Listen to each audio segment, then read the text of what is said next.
বলিউডেও surgical strike, ছবির poster থেকে বাদ পড়লেন পাক সেলেবরা।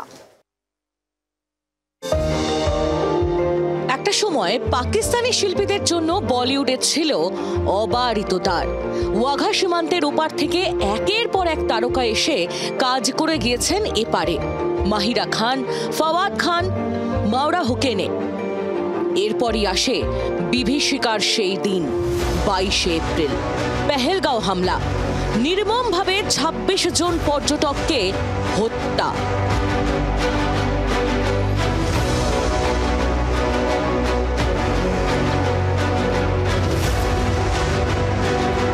বলা হয় কোনো পাকিস্তানি কন্টেন্ট ভারতে চলবে না, কোনো গান বা মিউজিক ভিডিওতে পাকিস্তানের অভিনেতাদের রাখা যাবে না।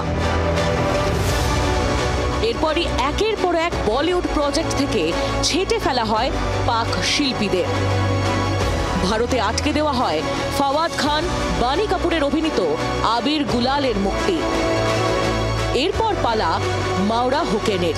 হোক না পুরনো, তবু সনম তেরি কসমের কভার থেকে ছাঁটা হয়েছে পাকিস্তানি নায়িকাকে। কভার পোস্টারে জ্বলজ্বল করছেন একা হর্ষবর্ধন রানী।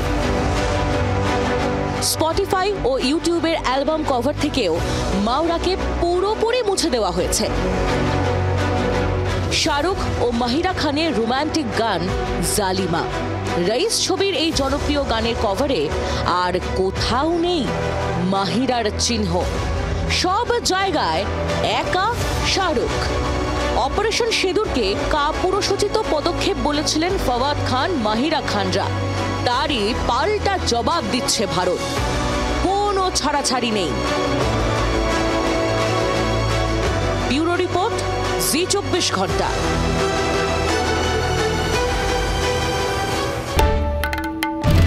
বাংলার আওয়াজ, বাঙালির আবেগ, জি 24 ঘন্টা।